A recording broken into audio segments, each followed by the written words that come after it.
ya a poco de finalizar este 2024. Adelante. Bueno, la situación económica del país es realmente preocupante. Estamos cerrando un último trimestre donde las empresas están teniendo muchos desafíos para poder cumplir con sus presupuestos de ventas, y esto claramente refleja una desaceleración del consumo, un menor poder adquisitivo, sin lugar a dudas explicada por esta crisis multidimensional que estamos viviendo, ¿no? El gran problema que tiene la economía ecuatoriana, sin lugar a dudas, son los racionamientos eléctricos, que está impidiendo que las empresas puedan operar con tranquilidad, y en muchos casos están generando una reducción de personal que está contribuyendo a este problema de consumo que estamos teniendo. Habrá que ver los resultados de las ventas de este Black Friday, pero los datos que se tienen de manera muy preliminar es que no son alentadores. Economista, ¿cómo evalúa este Black Friday? Un fin de semana bastante movido, se supone que no hay dinero, pero los centros comerciales a reventar. Sí, efectivamente se pudo observar a niveles de centros comerciales una movilización importante de gente, pero las impresiones que nosotros hemos recogido de los dueños de locales, etcétera, es que las ventas no han estado a los niveles que se hubieran esperado, ¿no? Y a los que estaban acostumbrados en una fecha que es tan importante para el consumo. Esto se explica porque evidentemente ante tantas incertidumbres que tiene la economía, es difícil que la gente pueda embarcarse en gastos significativos, ¿no? Y probablemente lo que deberían recoger las estadísticas es que si bien el Black Friday fue capaz de movilizar gente y hubo un incremento de ventas, esta va a estar concentrado sobre todo en aquellos artículos menos costosos. Probablemente aquellos bienes que son más caros, los electrodomésticos más caros, etcétera, probablemente no hayan tenido el nivel de ventas que hubieran esperado los comercios. ¿Cómo evaluar estos proyectos de ley económica urgente enviados por el presidente Noboa? Unos aprobados, otros archivados y otros que siguen en trámite. La verdad es que los proyectos que ha enviado el gobierno a la Asamblea han sido en su gran mayoría aprobados por amplias mayorías, ¿no? Recordemos que este gobierno se estrenó impulsando una reforma tributaria que no solucionó ningún problema, tal es así que meses después tuvo que enviar nuevos proyectos de ley, nuevas reformas tributarias.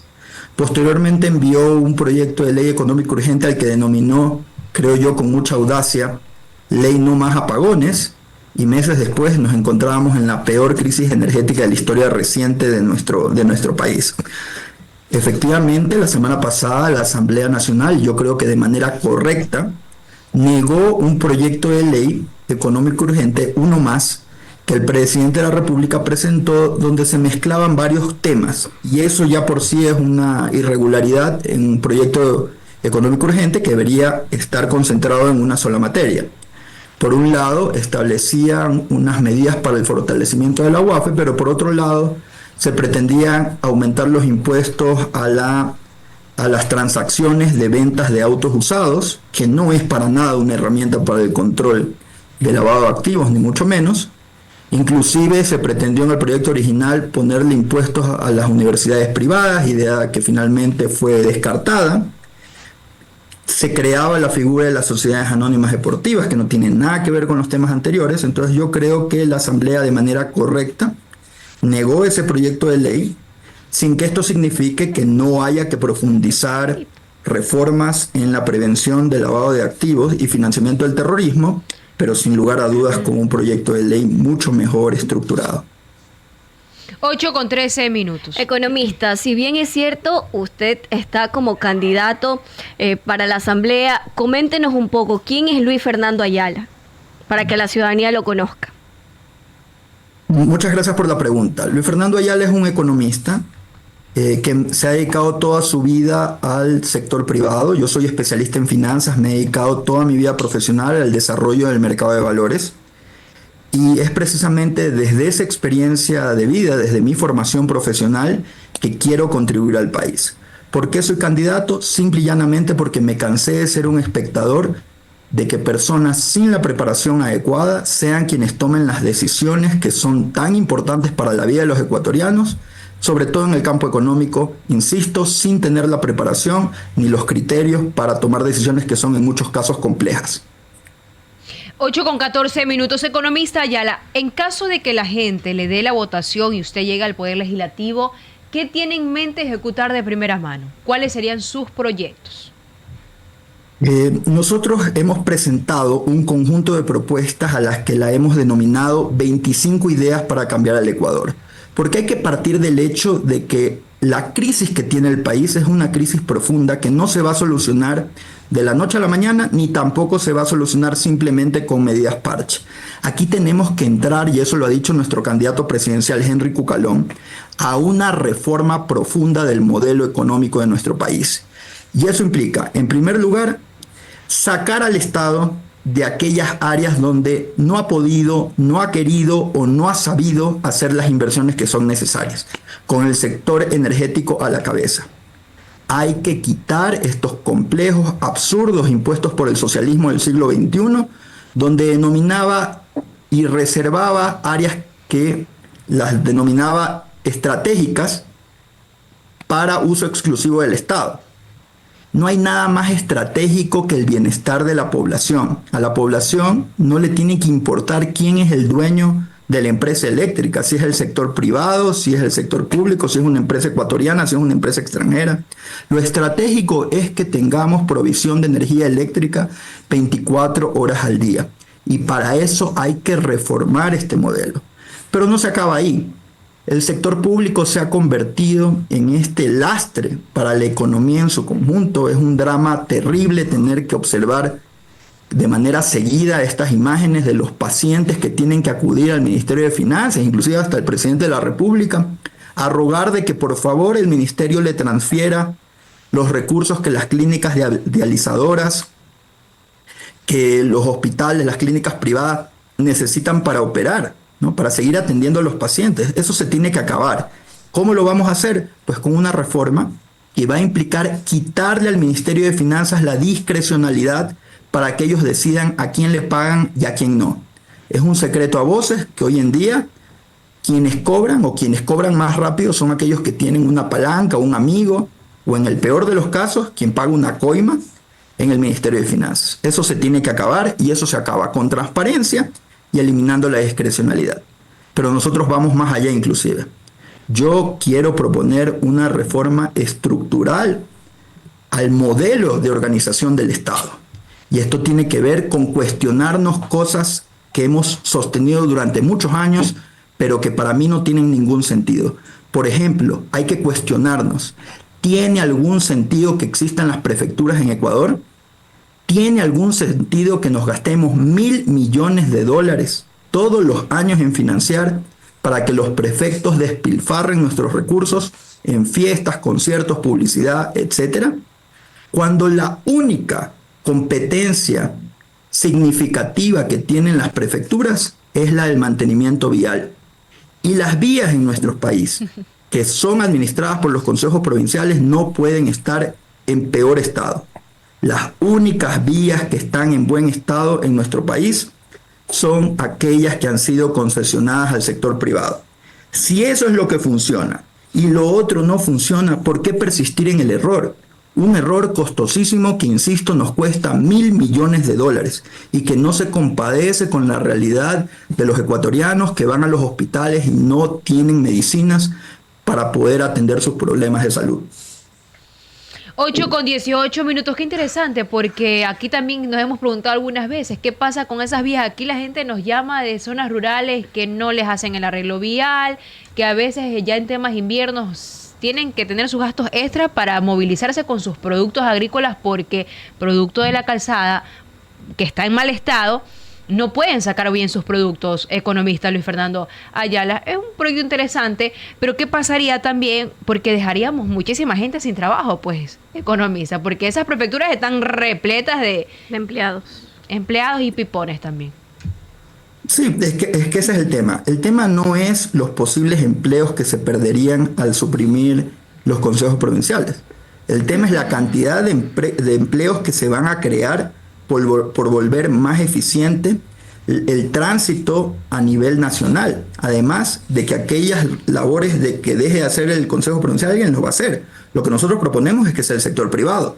Por eso nosotros proponemos sustituir a las prefecturas por lo que hemos denominado el Fondo Nacional de Mantenimiento Vial. Este fondo, que va a ser administrado con criterios técnicos, sin compadrazgos políticos, ¿no? Porque eso se complementa con otra reforma que nosotros estamos proponiendo, que es el sistema de alta dirección pública, para que ya podamos sacar al clientelismo político de la administración de las empresas públicas, ¿no? Ha sido un escándalo permanente. Las mafias enquistadas en Petroecuador, en las empresas eléctricas, etcétera, y cada cierto tiempo pues sabemos de un nuevo escándalo y un nuevo gerente enjuiciado, huido y perseguido por la justicia. Pero lo que ningún político propone es una solución de fondo para esto. Frente a eso, el Movimiento Construye propone adoptar una figura que además ya existe en otros países, que es el sistema de alta dirección pública. ¿Qué significa eso? Que nunca más el presidente de la República de turno va a poder designar a dedo a un compadre o a quien le debe un favor político para ocupar un cargo de alta dirección, de gerencia o de ser parte de los directorios de las empresas públicas, sino que la ciudadanía, los ciudadanos más preparados, más capaces, van a postular, y esto será manejado a través de un headhunter privado, a una gran base de datos de las cuales el gobierno de turno utilizará para seleccionar estos puestos que son de altísima responsabilidad y que no pueden ser manejados con criterios políticos. Entonces, este Fondo Nacional de Mantenimiento Vial que nosotros estamos proponiendo, pues va a ser administrado por personas que califiquen bajo este sistema de alta dirección pública, y este fondo no va a ser dueño de una sola retroexcavadora, porque el rol que tendrá esta institución será únicamente planificar y contratar los servicios con empresas privadas que serán quienes prestarán, quienes formarán parte de estos procesos de contratación, ya sea bajo la vía de concesión o bajo contratos de servicio para dar mantenimiento vial, y de esta manera pues garantizaremos que las vías se encuentren en mejor estado. Porque si me permite un minuto más, si alguien necesita una prueba del fracaso de este modelo, es la vía principal que tiene nuestro país, la vía Guayaquil-Quito.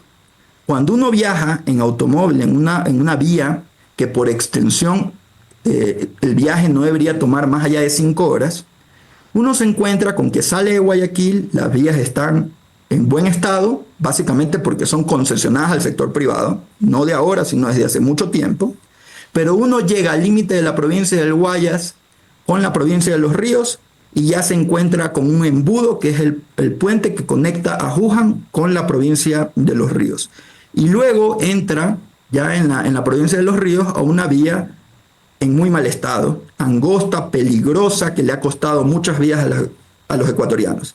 Y si continúa por el periplo, se va a encontrar con una serie de remiendos a lo largo de la vía. ¿Por qué?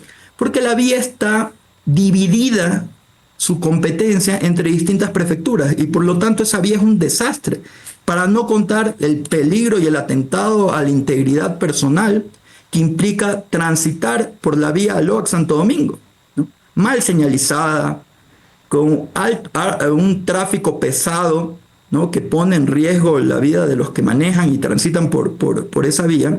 Bueno, para mí no hay prueba más evidente del fracaso de este modelo que la principal vía que tiene el Ecuador. Economista, 8 de la mañana con 23 minutos. ¿Qué lectura dar o cuál es su opinión respecto que el Estado le quite el apoyo económico a los movimientos políticos, a los partidos políticos? ¿Cuál es su opinión al respecto?